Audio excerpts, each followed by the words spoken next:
It is the third week of May 2026, and somewhere above the shattered industrial belt of eastern Ukraine, a Ukrainian FPV drone locks onto a Russian armored vehicle moving through the tree line just south of Kupiansk. The coordinates fed in real time through the Delta Battlefield Management System to a forward operator sitting in a reinforced dugout no larger than a shipping container. And in the fraction of a second before impact, the driver of that vehicle has no idea that the war has fundamentally changed around him, that the machines hunting him now operate in swarms of thousands, that artificial intelligence assists in target identification before a human ever pulls a trigger, that 19,203 Russian soldiers have already been killed or wounded by drone strikes alone in the first 19 days of this month, a number so large it strains comprehension, a number that represents brothers, sons, fathers, conscripted boys from Siberian villages who were told this would be over quickly,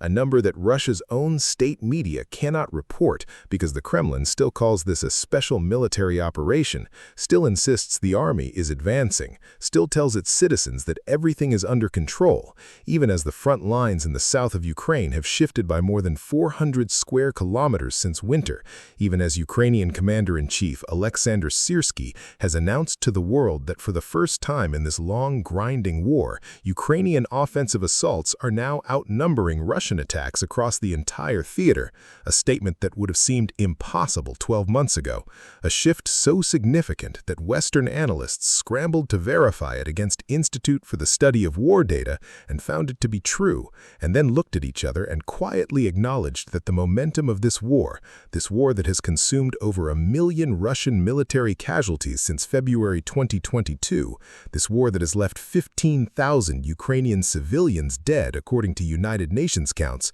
this war that has displaced 23,000 more in just the Kursk border region alone, has turned, again, quietly, without a single dramatic announcement, the way the tide turns at sea, not with a crash, but with a slow, inexorable pull in the opposite direction.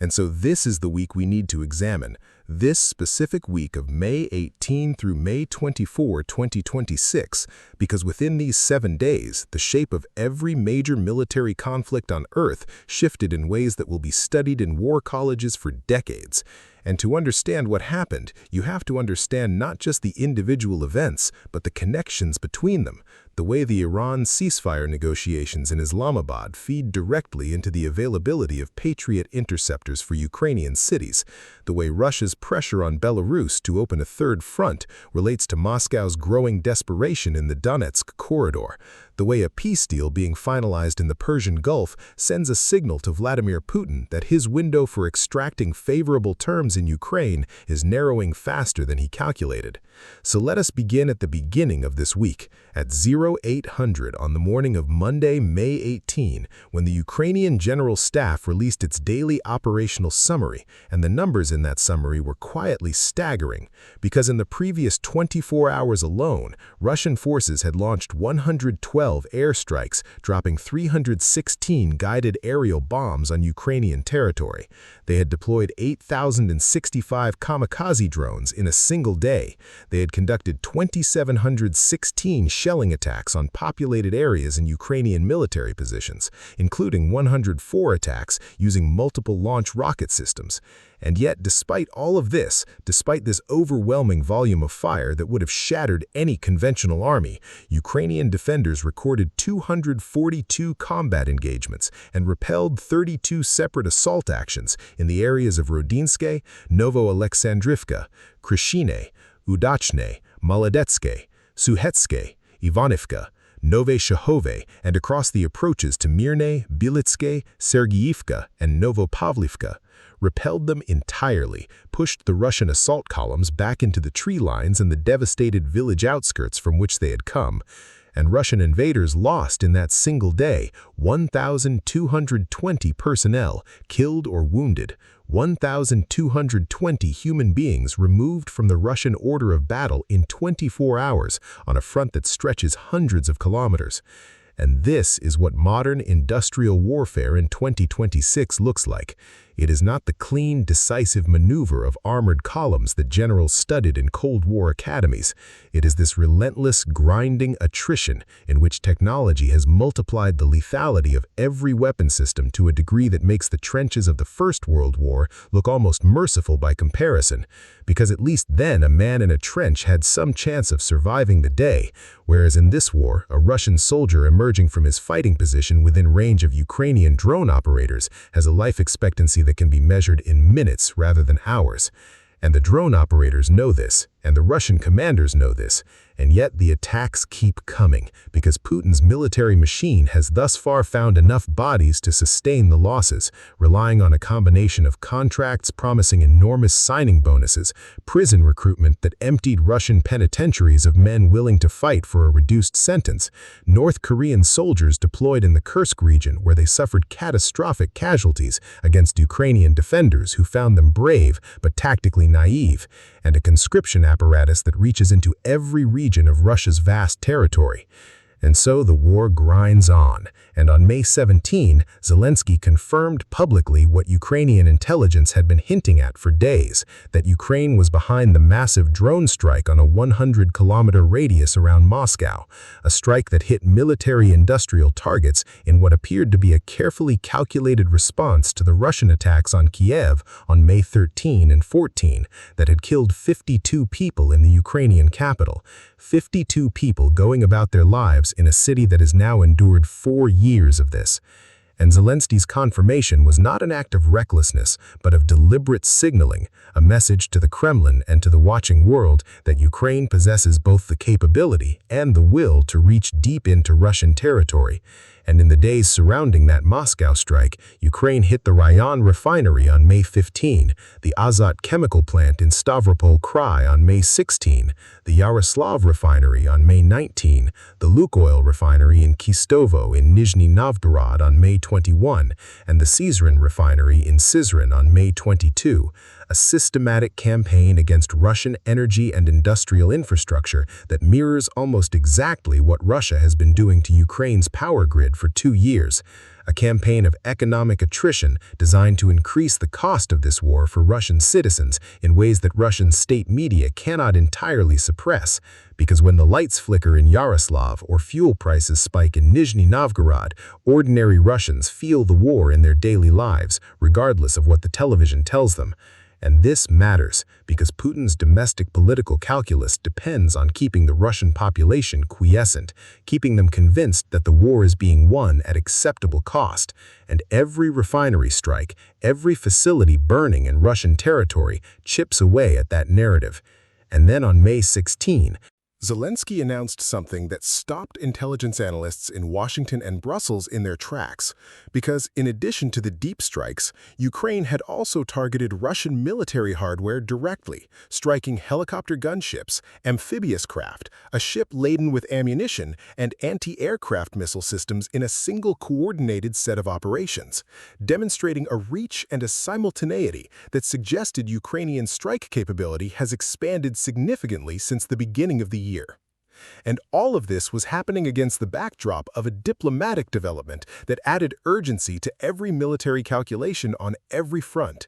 Because on May 23, a photograph was released that carried enormous symbolic weight, showing Pakistan's army chief Saeed Asim Munir meeting with Iranian President Masoud Pezeshkian in Tehran. And that photograph meant one thing above all others: that the mediators were still working, that the Pakistan-brokered ceasefire between the United States and Iran that had been agreed on in the core of April 8 was being actively tended. And according to reporting by the Financial Times, citing insiders in the negotiations, mediators were now close to securing an agreement that would extend that ceasefire by 60 full days while establishing a framework for broader negotiations on Iran's nuclear program.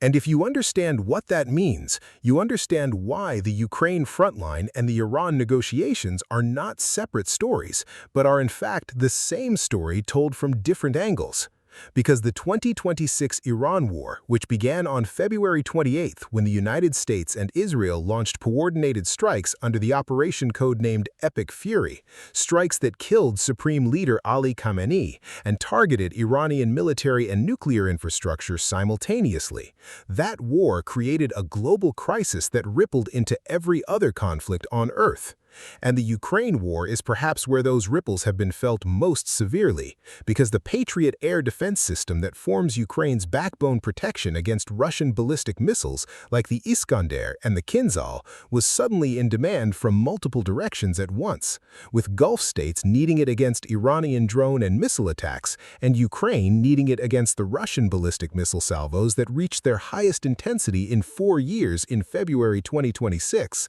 with some salvos including up to 30 ballistic missiles in a single overnight attack. And the competition for these interceptors created real operational gaps in Ukrainian air defenses at the worst possible time.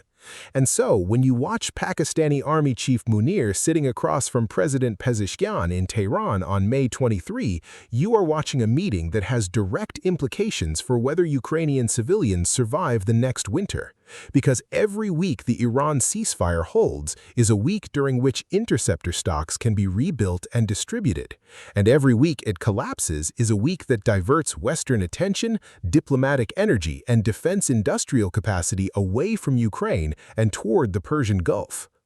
And President Trump seems to understand this link, even if he does not articulate it in those terms, because on May 24 he posted on social media that a peace deal with Iran to reopen the Strait of Hormuz was largely negotiated and would be announced shortly, and he described calls from the Oval Office with the leaders of Saudi Arabia, the UAE, Qatar, Pakistan, Turkey, Egypt, Jordan, Bahrain, and Israeli Prime Minister Netanyahu, all focused on finalizing terms with the Islamic Republic. And this announcement, if it holds, would represent a geopolitical achievement of the first order, not just for the Middle East, but for the entire architecture of global security, because the Strait of Hormuz, through which roughly a fifth of all globally traded oil normally passes, has been effectively closed or severely disrupted since Iran announced its closure as a countermeasure after the February 28 strikes. And the economic consequences of that closure have been severe and widening, pushing U.S. inflation to its highest levels in years, disrupting shipping routes globally, forcing energy-intensive economies in Asia and Europe to scramble for alternative supplies. And the proposed deal, according to the Financial Times reporting, includes the gradual reopening of the strait, discussions over diluting or transferring Iran's stockpile of enriched uranium, steps by Washington to ease restrictions on Iranian ports, and potential sanctions relief, a package that represents enormous concessions from both sides and enormous risks for both sides. Because hardliners in Tehran view any surrender of nuclear material as an existential capitulation, while hardliners in Washington and Tel Aviv view sanctions relief as rewarding Iranian aggression. And the fact that negotiations have gotten this far given those constraints is remarkable, and it is largely attributable to Pakistan's role as mediator, a role Islamabad has played with considerable skill since the ceasefire of April 8, navigating between a Trump administration that had demanded unconditional Iranian surrender as recently as March 6 and an Iranian government that has been simultaneously dealing with the assassination of its supreme leader, the appointment of Khamenei's son as successor, the catastrophic damage to its military infrastructure from the February strikes, and the domestic political turmoil of managing a population that watched their country absorb the heaviest American military assault since the Gulf War. And through all of this, the ceasefire has held. Imperfectly, with violations recorded on both sides, but it has held, and the picture of Munir in Tehran on May 23 suggests it will continue to hold long enough for a longer-term framework to be negotiated.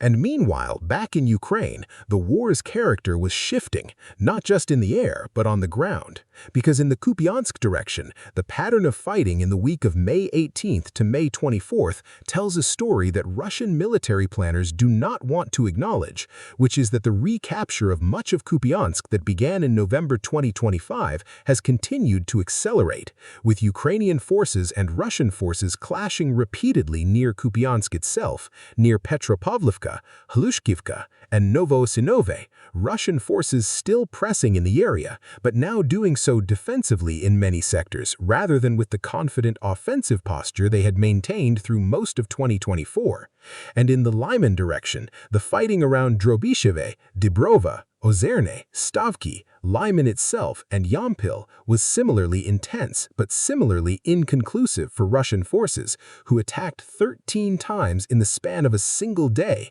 and could not break through Ukrainian defensive lines. And in the Zaporizhia direction, something even more significant was occurring, because Ukrainian counterattacks had liberated more than 400 square kilometers of southern Ukraine since winter, and were taking settlements in western Zaporizhia Oblast at a rate that forced Moscow to make a choice it did not want to make, reinforcing its southern flank and weakening the Donetsk corridor, or maintaining pressure in Donetsk and ceding ground in Zaporizhia. A genuine strategic dilemma that NATO military planners had been saying for 2 years would eventually materialize if Ukraine could sustain its defensive posture long enough. And it had. It had sustained it through the hardest winters and the deepest political uncertainties and the months when Western ammunition deliveries slowed to a trickle. And now, in May 2026, the strategic dilemma had arrived, and Moscow did not have a clean answer to it.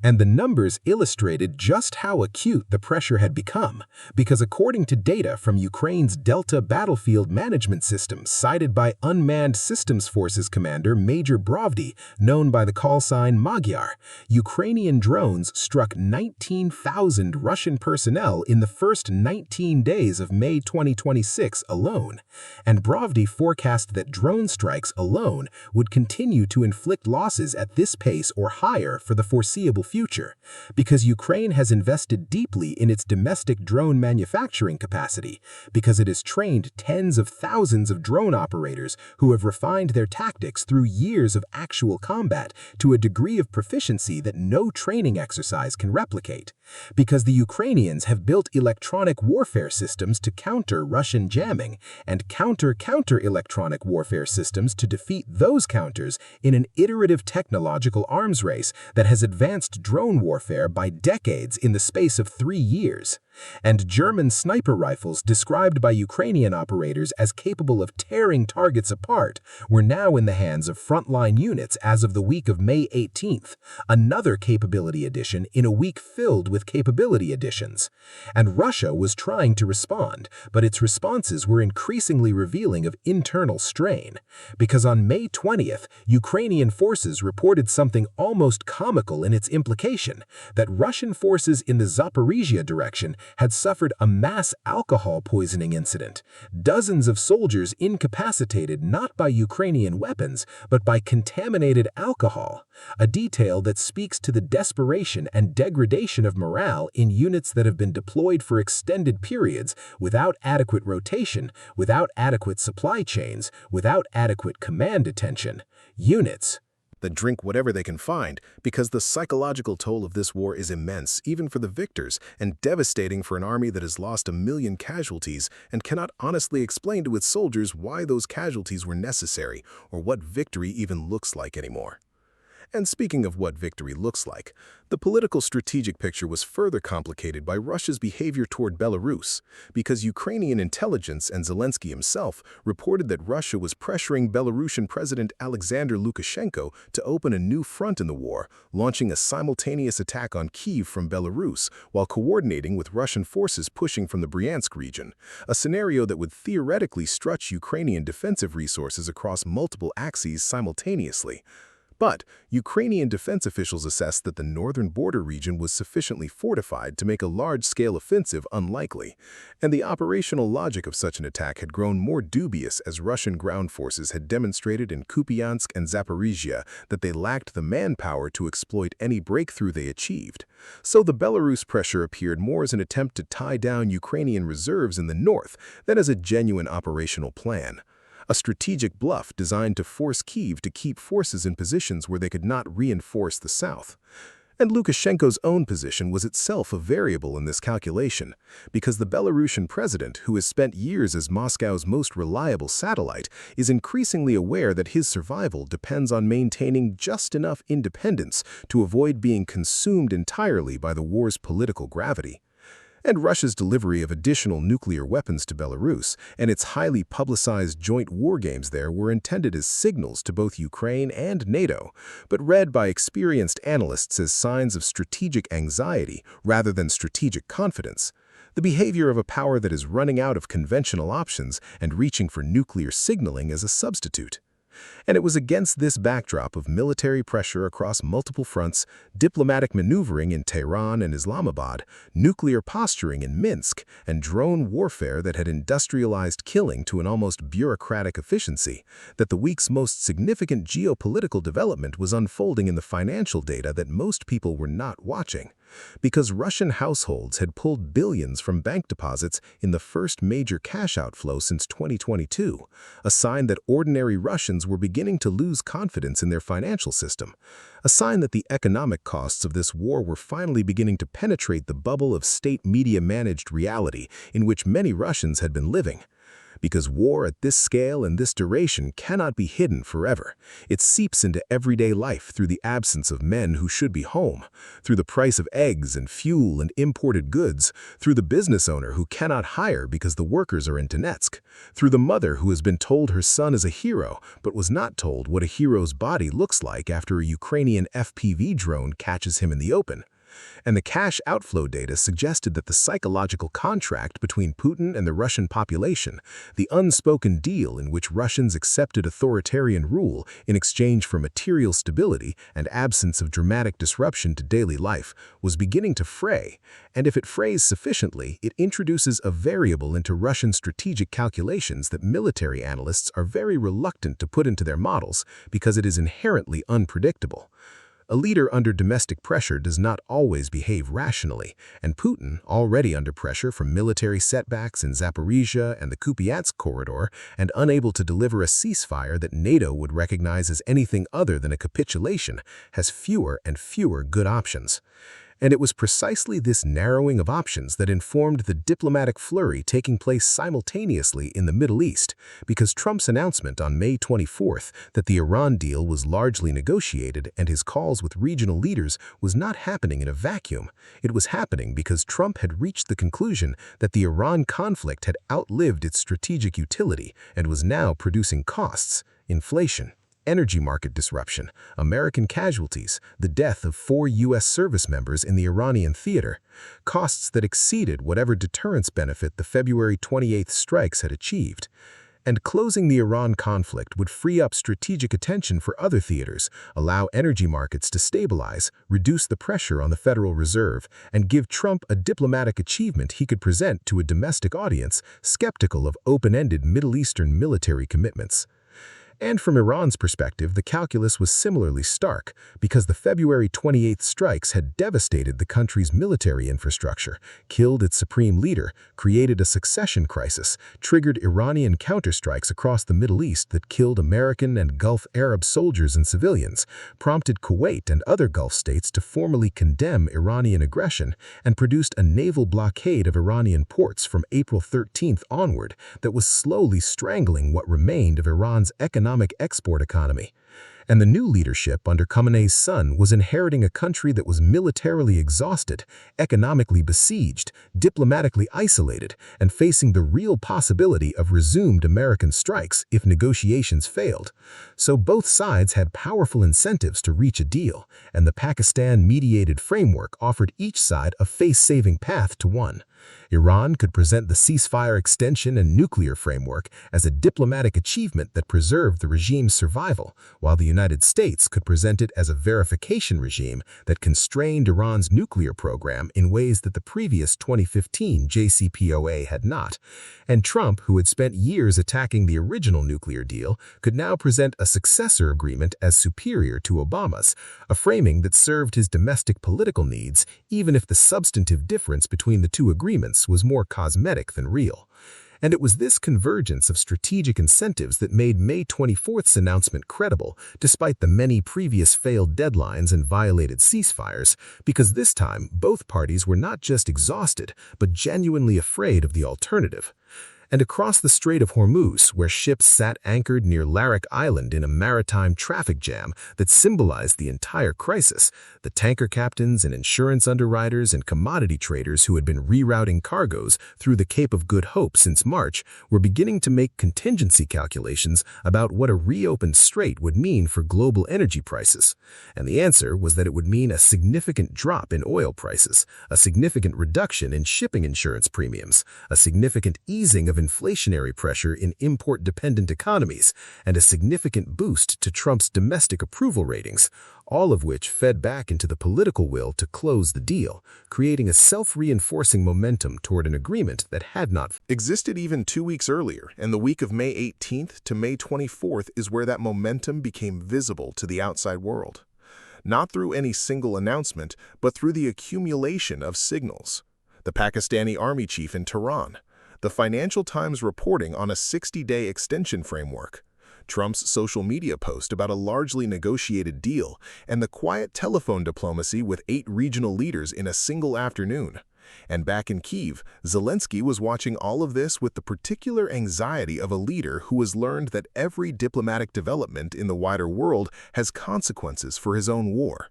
Because if the Iran deal closes and global attention shifts, and Trump declares a Middle Eastern triumph and turns his gaze toward domestic priorities, Ukraine must be ready to make its own case for continued Western support in a diplomatic environment where the most powerful patron has just demonstrated that it can exit a conflict when it chooses.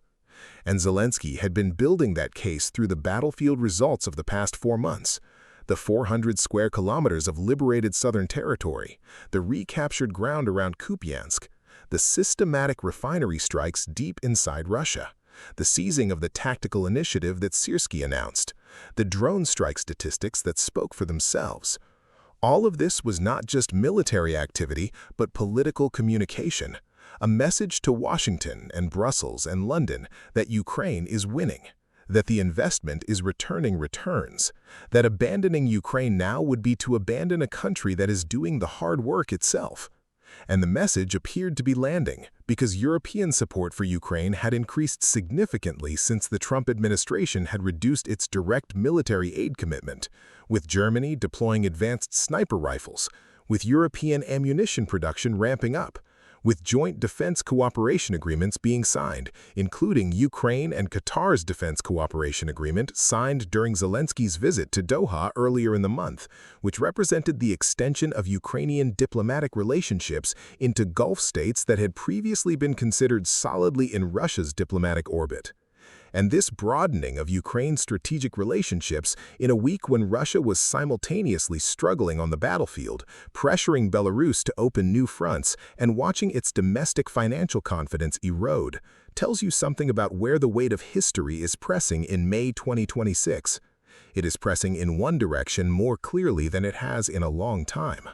And the question that cannot yet be answered, that will not be answered this week or next week, or perhaps this year, is whether that pressure will be sufficient to produce a negotiated end to the Ukraine war before Russia attempts another escalatory gamble, before the nuclear signaling from Belarus becomes something more than signaling, before some miscalculation on a dark night somewhere along the 500-kilometer front line ignites an incident that neither side intended and neither side can easily de-escalate.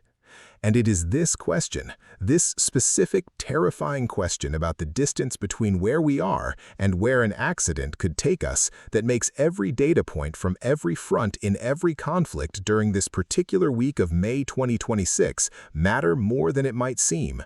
Because the drone that locked onto the Russian armored vehicle in the Kupiansk tree line at the opening of this story is connected by invisible threads of strategic consequence to the tanker sitting anchored in the Strait of Hormuz, and to the Pakistani general in Tehran, and to the cash being pulled from Russian bank accounts, and to the refinery burning in Sizran, and to Trump's telephone calls from the Oval Office, and to the 400 square kilometers of Ukrainian soil now back in Ukrainian hands, And to the 52 people killed in Kyiv on May 13th and 14th, whose names we do not know, but whose deaths are part of the arithmetic that determines how this ends. And how it ends matters, not just for Ukraine and Russia and Iran and the United States, but for every nation watching this decade unfold and calculating what it means for their own security, their own sovereignty, their own willingness to invest in deterrence versus diplomacy. And this week, the week of May 18th to May 24th, 2026, is a week in which every one of those calculations shifted, quietly, simultaneously, in ways that the headlines may not fully capture, but that history will understand.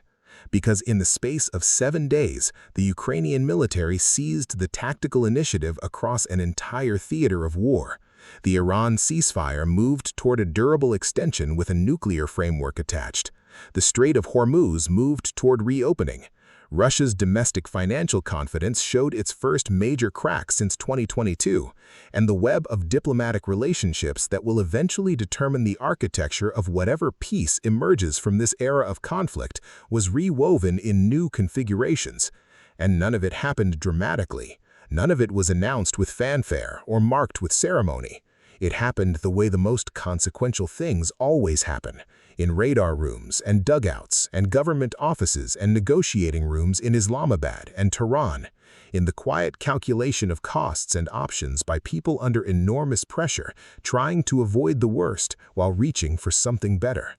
And whether they succeed is still the open question. The question this week has not answered, but has perhaps, for the first time in a long while, made slightly more possible to answer in the right direction.